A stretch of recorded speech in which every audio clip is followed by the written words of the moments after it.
You are watching Fox and Friends First on this Tuesday morning. I'm Carly Shimkin. Up a little early for you, 4 a.m. That's East Coast right. time. Love to see it. I'm Todd Pyro. Today marking 1 year back in office for President Trump, and it has been a busy 365 days. Here at home, he led the push to secure our nation's border while boosting the economy and lowering gas prices across our nation. That's right, and the president securing major foreign policy wins, from the capture of Venezuelan dictator Nicolas Maduro to securing a peace deal between Israel and Gaza. Here to break it all down for us is former Deputy National Security Advisor Victoria Coates, who joins us now. Victoria, good morning to you. Great to see you. The president has really leaned into foreign policy during his first year back in office. How would you characterize where we are right now as a country and what still needs to get done? Well, Carly, Todd, great to be with you. Yeah, I can't believe that we're just 1 year into President Trump's second term. I feel like we're working in dog years. It's like we've been doing this for 7 years. And he's been so active. And one phrase I'd change is I'd change foreign policy to national security policy. He's looking at what's important to the American people, what keeps us safe. And that's why he's so active on the world stage, is he's trying to prevent all of these conflicts from coming here. That's the focus on the Western Hemisphere. That's the focus on ending conflicts so they don't metastasize, they don't become a bigger problem for the United States. And that's why what he's going to be doing this week in Davos is so important. He's taking it to the heart of the elites, and he's going to say, look, this is what the United States needs. This is how we're going to keep our people safe. And what's good about that is it's good for the world. It's going to keep all of these other leaders' people safe as well. Implicit in your answer, to me, this all comes back to China. One big look at China. So has Beijing been forced to change their course, their view of the United States in light of Donald Trump's first year of his second term? Oh, absolutely, Todd. I mean, I think that's the lens through which we need to see all of these actions, is we have one major competitor, that's China. So what we're doing in places like Venezuela, why does that matter? Because Venezuela is supplying China with cheap oil. That's what Xi feeds off of, Chairman Xi, the head of China. And so that's now going to be cut off. They're going to have to buy their oil at normal prices. They can't inflate their growth through this purchase of cheap oil. That's why something like Ukraine matters, because the president wants to bring an end to the war in Ukraine. Why? Because Chairman Xi wants that war to go on. He wants the Europeans and the Americans to be spending a lot of money, putting all of their material into Ukraine, so they're not watching him and Taiwan. That, you're absolutely correct. That's the lens through which we have to see all of these things. When it comes to Greenland, the latest news this morning is that yesterday Denmark increased its military presence there by deploying additional troops to Greenland. So this is an ongoing controversy. But there are those here at home who say that we don't need to acquire Greenland to have a greater presence there. Here is Senator Mark Warner on that yesterday. Watch this. America has a treaty with Denmark and Greenland. From 1951 on, we used to have 17 military bases in Greenland. We have one left because presidents of both parties have receded. That one base has more Danish folks at it than American. The Danes have said, and I talked to the bipartisan Senate group that was in Denmark in the last few days, saying they'll give us more bases, they'll work with us on minerals, whatever we want. So what about that, Victoria? Does the senator have a point?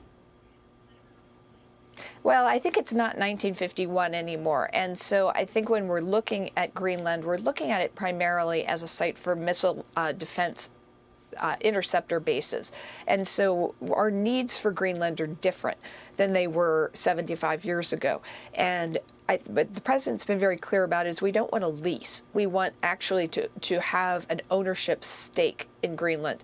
So I think it's going to be a different agreement than what Senator Warner envisions here. It's going to be more formal, and we could look at some of the agreements we have with the small countries in the Pacific, Malaysia, or Micronesia rather, Palau, the Marshall Islands. Those get passed through Congress. Those agreements, those freedom of association agreements, they involve a very serious commitment on the part of the United States, and it would be on the part of Greenland as well. So I think the president's looking for something more formal. I don't think we're looking at statehood, but we are looking at an ownership stake. You mentioned Russia in your previous answer, and obviously we are looking at Greenland to counter Russia. I mean, obviously that's why our interest is there in addition to China. But when you look ahead at what the president wants to accomplish in year 2 on the foreign policy stage, the one issue that jumps out is ending the Russia-Ukraine war. And I pose this question to you, Victoria. Can it be done? Oh, I absolutely think it can be done. And I think you're going to see the president talk about that a lot in Davos. And this all comes down to numbers, Todd. The Russian economy is a $2 trillion a year GDP.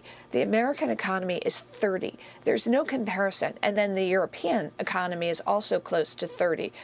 This is close in terms of numbers. We should be able to outpace Russia in our defense expenditures and the way we deploy those weapons. So this just involves Europe getting much more serious about Europe's defenses, about a war that is in Europe the last time I looked at a map. And I think that's going to be the president's very clear message in Davos, since we have to deal with things like the Middle East, like the Western Hemisphere, like the Pacific. Europe is going to have to deal with the war in Europe. Okay, so moving over to the Middle East, because there is more news to be made there. The U.S. is planning on holding a signing ceremony in Davos to join President Trump's Board of Peace, which is going to oversee the Gaza peace plan. There is a lot of international news on that front because France has apparently rejected the U.S. invitation to join the Board of Peace. Canada said it would join, but not pay the $1 billion to become a permanent member. And Poland is very concerned because Russia apparently received an invitation from the U.S. to join this board. So this Board of Peace is proving to be quite the controversial topic of conversation. Well, but it's a very interesting topic of conversation because we've been working with these multilateral institutions like the United Nations, for example, that have done nothing to end the conflict in the Middle East over 50 years. So, I mean, we need something new. We need something more effective. The president's trying to get these countries to have, as you said, a stake in this. They're going to put in a lot of money rather than just freeloading on the United States. Everybody's going to have to buy in to be part of this. So I'm very curious to see how it plays out in Davos, who decides to join. I'm not terribly concerned about the French saying they're not going to join because they've done nothing, again, to end the war in the Middle East or the war in Ukraine for that matter. So I don't know how productive France would be as a member. But I mean, they're welcome to join if they want. But that in and of itself isn't going to give me too much pause. Yeah, along those lines, there's concern among the world leaders that the U.S. could be usurping the UN's role with regard to this Board of Peace. And I think President Trump is 100% right to say, where has the UN been on Middle East peace for, I don't know, decades? I'm in there a year, and I kind of solve it to an extent. So I think he's right to have that skepticism of ultimately what the UN, France, and all the other countries that you just mentioned are going to offer. Victoria Coates, thank you so much for being here. Thank you, Victoria. On this historic morning. I'm Steve Doocy. I'm Brian Kilmeade. And I'm Ainsley Earhart. And click here to subscribe to the Fox News YouTube page to catch our hottest interviews and most compelling analysis.